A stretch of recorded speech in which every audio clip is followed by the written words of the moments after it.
Lloyd Vehicle Consulting stickers, t-shirts and mugs are available by clicking the link to the Google form in the video description below.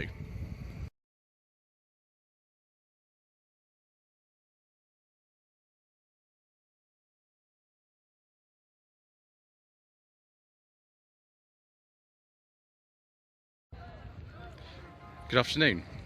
Today is the 29th of August and this is part 9 of a Slightly Shambolic Shuffle around the 2022 Knebworth Classic Motor Show. So we've done 8 parts before, 6 yesterday, 2 today, and we were continuing in the sort of general section of the show. I do apologise in advance if I get things wrong, if I fall over, if there's wind noise, if I get interrupted by announcements or music. It's just the way that it goes on this channel. Also, I'm afraid this Citroen BX here, we're going to have to not talk about it because the Mayor of London and his friends all around the country are indulging in political meddling and introducing ultra-low emission zones and clean air zones, and so afraid we don't talk about diesels on this channel, viewers. What we do talk about is this NGTF. It's constructed in the early 2000s and it's actually based on an MGB, hence the plate, which is from the sort of mid-70s.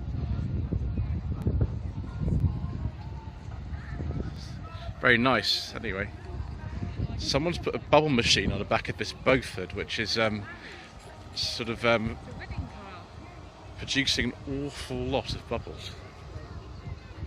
Beauford, of course, has you know, some mini bits in it. I think the engine in there is actually a Ford engine, from memory.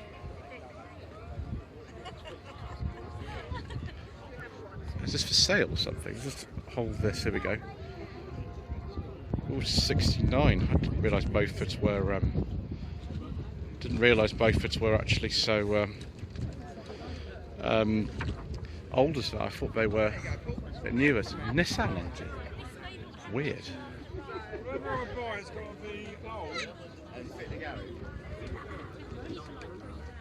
A bit less weird is this Mark IV Toyota Supra. 93, 94. Does this have the 6-speed gearbox in it, viewers? Yes, it does. It's the same one used in the Corvette ZR1 at the time. Excellent. Do like that very much here. That's pretty special. Also got an Austin Champ here. These were made in the mid-50s, I think. There's one in a film called Sitting Target of Oliver Reed that was released in 1972, although it wasn't this colour. Little Fiat 500 here. One of the sort of things I can barely fit in myself. Obviously that roof is also, if you're very, very tall, you can actually see out of it when you're driving. 1977, 1978 MGB GT. Massive Cadillac here. I don't know what year this is, viewers. I would imagine this is from the sort of early 50s, but could be totally wrong about that.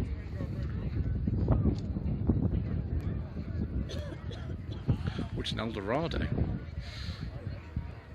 So this is a Ford Fairlane 500. It's a little bit later than the Fairlane, but it's in Thunderball. I think this is about 58, 59, something like that. Was a 57. Ooh, a Carmen gear. Carmen gear convertible in right-hand drive. Wow, that's pretty special, isn't it? These are very valuable now. These sort of curvy ones. But we saw this 75 yesterday. It's a Cowley built car, black sills which are crumbling slightly. 2.5 litre KV6, but with non-standard rear lights. Ooh, nice Sierra here, viewers. Facelifted one, 1989 CVH, so it's at 1.8L. Local Carter here. I mean, we're very near Stevenage, so it's interesting to see something like this. 5-speed gearbox, probably a Type 9 actually, given that pattern. Similar age to this, as 88, 89, this R107 Mercedes-Benz SL. Sort of almost empty and makepiece spec, this one. The R129s came out later in 1989. Earlier one here, I think this is called the SLC or something.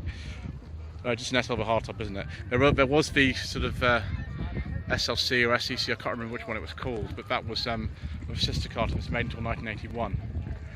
Ooh, Porsche 914 6.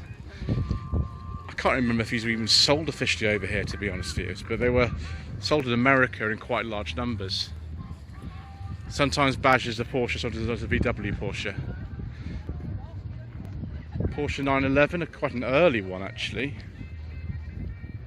Again, left-hand drive like that one, 911T, 69 to 70 registration. Ford Prefect, I imagine this is like an immediately post-war one, I would say. A Ford product made in England, yes indeed.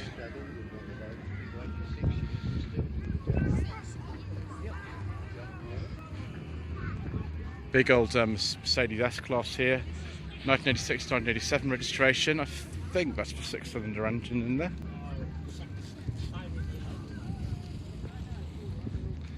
Yeah, it's a 300 SE. Help yourself. Don't think I'm going to take any of those magazine views. I've got quite a lot myself at home. Series 2 Jaguar E-Type here, 4.2 litre.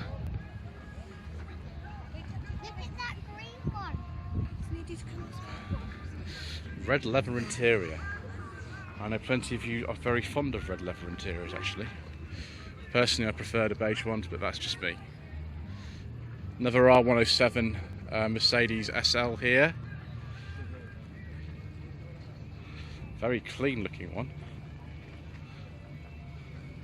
Yeah, that steering wheel is actually quite valuable now. It's a 300 SL. What is this? It's a 67. It's some kind of Mopar thing.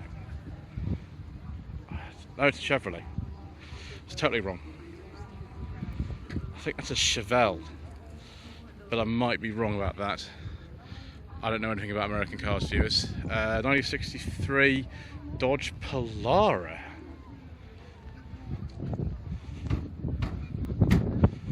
With an enormous boot lid. It's difficult to close. Oh, I see the back, yeah. Ooh. MGTF 160 Spark Edition. I think this is one of the sort of last special editions made on the main production run before MG Rover went under, which is in 2005. Now it's a 77 plate, but this Plymouth Sport Satellite is going to be considerably earlier than that. I'd say it's probably at least 10 years older than that. But again, they just used to slap whatever the current year's plate was and whatever car they imported back in the day, so that's why it will be wearing one. Second Vauxhall Senator B that I've seen here today. This one again, 3 litre 24 valve CD model, very late. It's a 1993. They went to the Amiga in 1994, so it's quite a late one with the cam-in head engine. Very good, viewers. Mark IV Escort Cabriolet, XR3i. This is it's got RS Turbo vibes to me, but no, it is an XR3i. 1955 Chevrolet Bel Air. I think we saw this yesterday. And yet another 1959 Cadillac in pink. Insane. How I acquired the 1959 Cadillac. Makes this little Ford here, I think this is a Popular actually, given it's a 63. It's just, they're about the same era, they're made around the same time, but yeah. No, it's a Prefect. Why did 63 play? But I thought they'd gone Popular by then. Maybe I'm wrong. Yeah, the Coupe Deville. It's not very handy for sort of mod-story car parks then.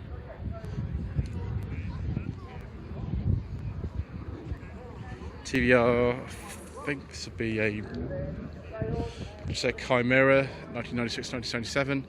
AC Cobra replica,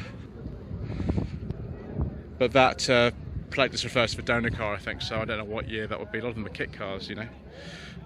Land Rover Wolf, 92, 93. It's pretty warm in there actually. I don't think we had air conditioning. It's all sorts. This looks like a sort of AC Ace or something. I wonder if it is. I don't know. It's very nice, whatever it is.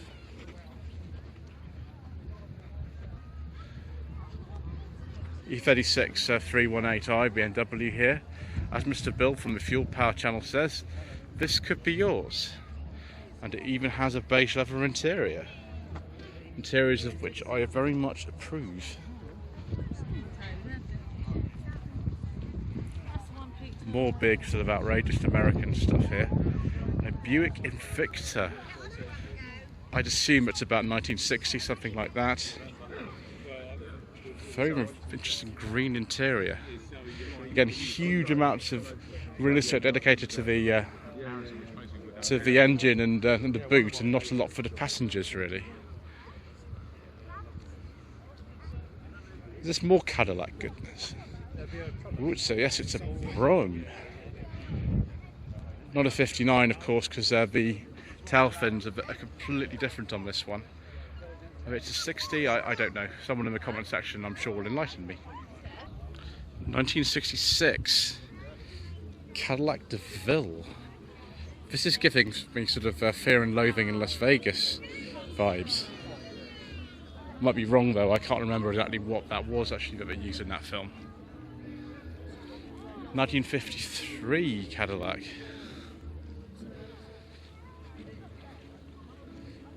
Again, not really the sort of person to be able to tell you what model this is unless there's an actual badge, which does, and it does not, so I have no idea. 1965 Dodge Coronet 500. Aren't these little American affectation plates useful for letting me know what things are? I have no idea.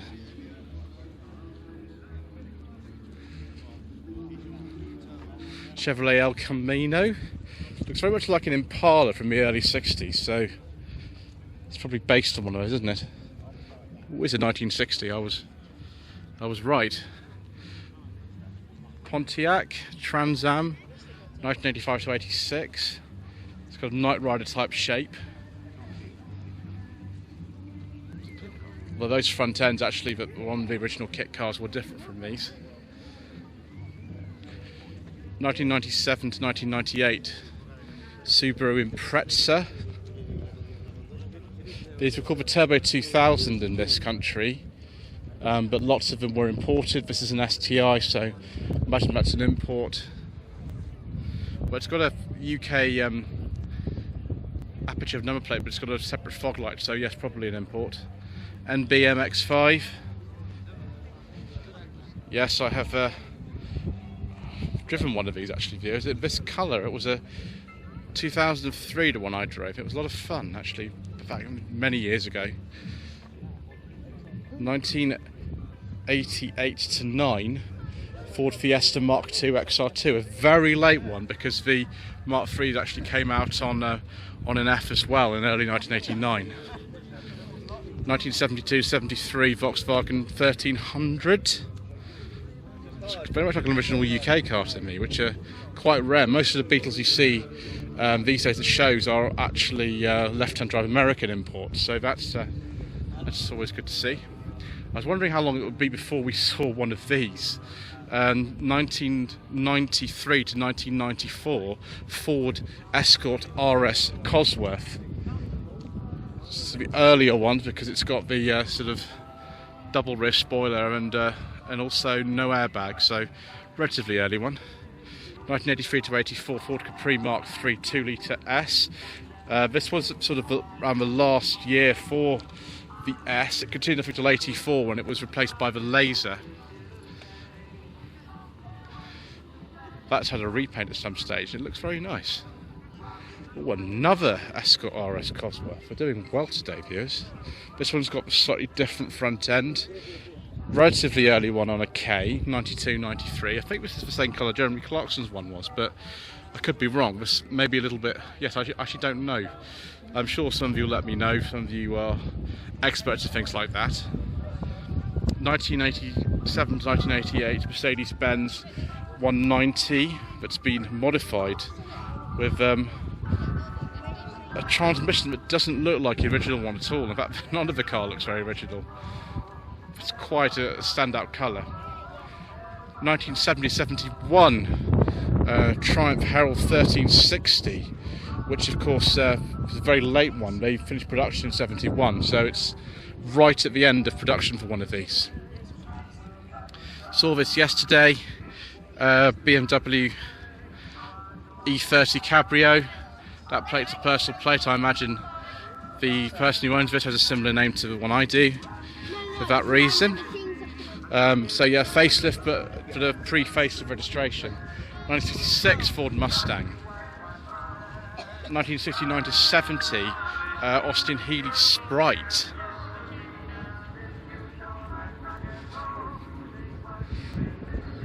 Very late one of these actually. I think they finished production in 71.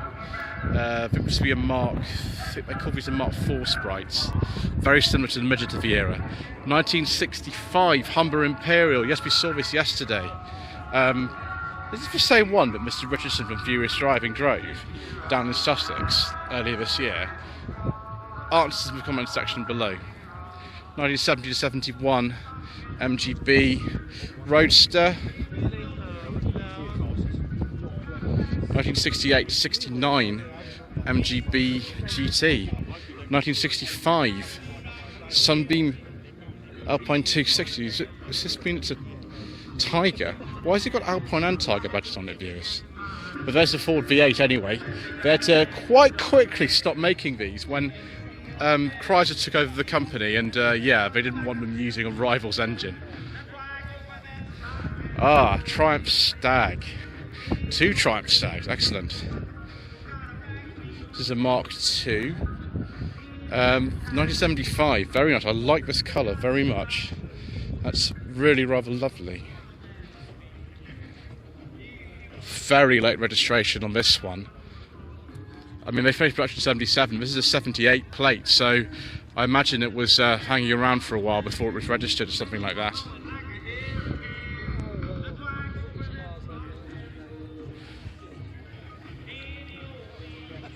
So that badge shouldn't be on there at all. It should just say Minnie, but Minnie Mark 6, around 1994 to 5.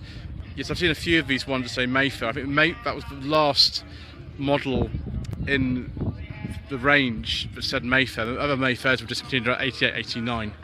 Things like the Metro and the Maestro and Montego. I think this is I can't remember the type of 911 this is. It's just before the 964s came out, so it'll be about 1987, something like that. MGC 1967 to 68. Right, I'm gonna keep going as fast as I can so I don't get caught in decibel duel. 1964 MG Midget.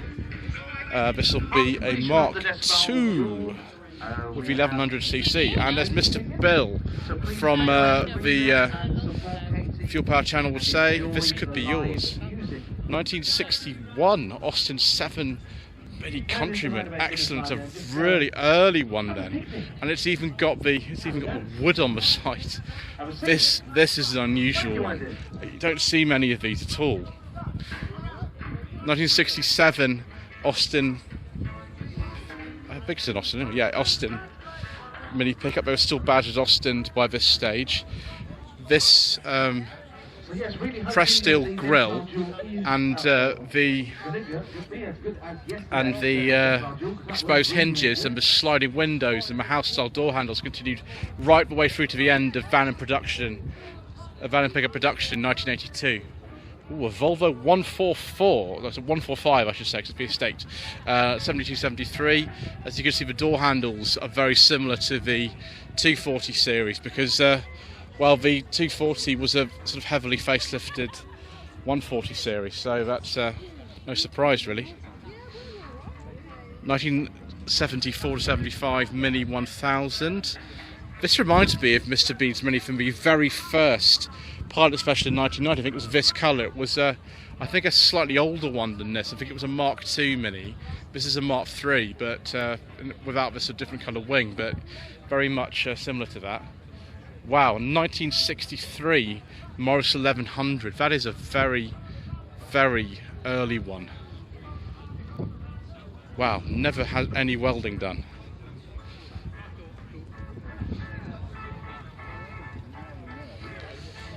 Rolls-Royce Silver Shadow in dark blue with a beige leather interior and wood. I do like a nice beige leather interior, viewers. And of course, yeah. Oh no, sorry, it's not a Silver Shadow. It's a Bentley T1. I do apologise, viewers. It's very easy to confuse them. Sunbeam Talbot 90. This will be at some point in the sort of early to mid 50s, I would have thought, some of these. Volkswagen Scirocco Mark II. It's quite a late one actually for one of these. The GT2. Yes, it is a very late one. They finished production in 92, it's 1991-92 registration. Vauxhall Velox, this is the E series. Excuse me, E series. This would be before things like the PA Cresta and Velox and things like that. So it'd be the mid-50s car.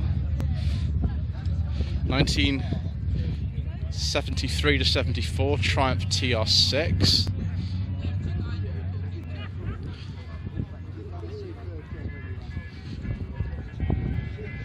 Very nice. 1967 Aston Martin DB6. There was a DB6 here yesterday, but it was a different DB6. I can't believe this. This has had a 5-speed gearbox fitted, so it's not the same as the car and golf thing. That's a DB5. That's very, very nice though. 1977 to 78 Mini pickup. As you can see, we've had a different grille fitted. We've still got the exposed hinges, still got the sliding windows, and still got the house style door handles. No door locks on that. Ooh, an M100 Lotus Lan. Quite an early one, 1990-1991. This is the SE model. Isuzu engine, quite a modern interior for the time actually. Bits from various Vauxhalls, because I think Lotus was owned by General Motors at some point of the car's development, but didn't actually set the world on fire, unfortunately. They had a relatively short production run and then the rights were sold to Kia. 1966 Ford Mustang. 1990 to 1991 Nissan Figaro.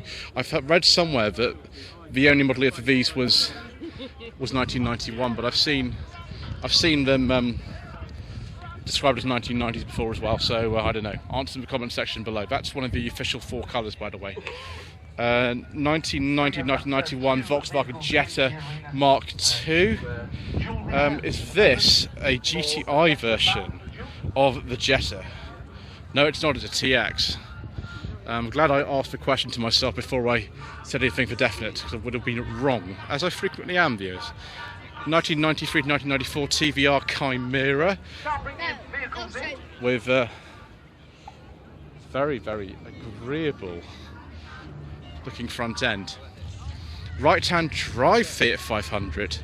This would be a later one with the doors the other way round. Just a 500, I think we saw it yesterday, so 70-71 registration. Aota Ford here. This is a console. They made these, I think, from 1950, 1956, and a little sort of sunshade on the front windscreen looks very appropriate somehow. Riley RM.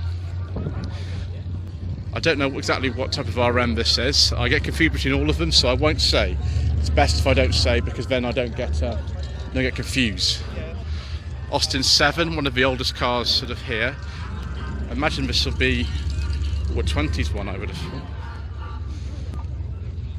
Yeah, probably. Oh gosh, a scooter car. A can't believe this. Another scooter car. Am I the only person who's seen 2 scooter cars at shows this year? They are very small. That's all I can say. And then post-war Ford pickup here. Right, I think we'll take a picture of the scooter car, and then we'll go to that other side there, where I can see a panther lurking for me. 1974 to 75, Vauxhall Victor FE 2300 estate. I think we saw this yesterday. I think this is the only FE Victor here today. There's quite a few FD Victors, Venturas and VX490s, but not the FEs, which is ironic because there was an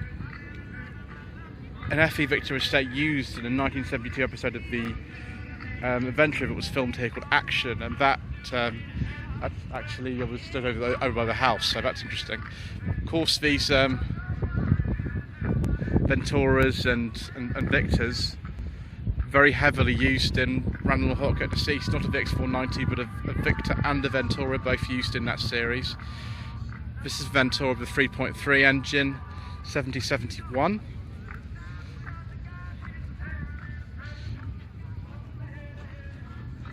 Very proudly Ventura 2, because this is the facelifted car. This is 3.3 litre. Victor Estate 6970. I think some of these actually only came with a 3-speed manual, from what I remember. I think personally the best looking one of the series of cars to me is the VX490. Again, in that sort of green, slightly different green from the Ventura. This grille looks pretty nice. Version of the slant 4, not with the 6-cylinder engine, of course, on the VX490s. The energy absorbing steering wheel, sort of early attempted an airbag type thing, I imagine. But that's really nice. Just don't see many VX490s at all of any type. Plymouth Scamp, we saw was yesterday, like this Volvo 240 GLT estate. The reason I get excited about 240s is because my mother owned one from 1990 to 2001. It wasn't a GLT, it was a GL catalyser, but at a similar age, on a G plate rather than F.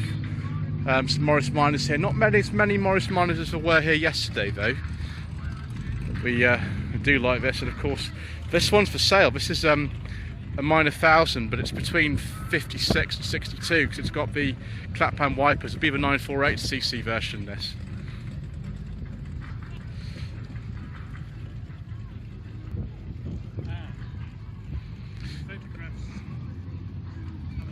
Video. Yes, video. 1966 Minor 1000 Traveller. This is a later one. Straight away you can see the steering wheel actually has been changed, which was changed in about October 64. This has also had a Ford Type 9 gearbox put in it. That was a common conversion back in the day. They do fit, but you try to find a Type 9 Ford gearbox these days, but it's not horrendously expensive. That is not easy. Another one of these Minor 1000s, the 948cc type, again made between 1956 and 1962. Well, finish this part actually before they do the decibel contest, having a look at a couple of more of these Minors, or I should say vans. I'm just going to keep talking, we haven't got too long. Post office van this would have been originally. Earlier ones came with rubber wings. This is a very late one on a J, so 1970 to 1971. And this one, lovely Traveller 6970. A friend of mine's doing one of these up at the moment, and it will probably look something like this, I think.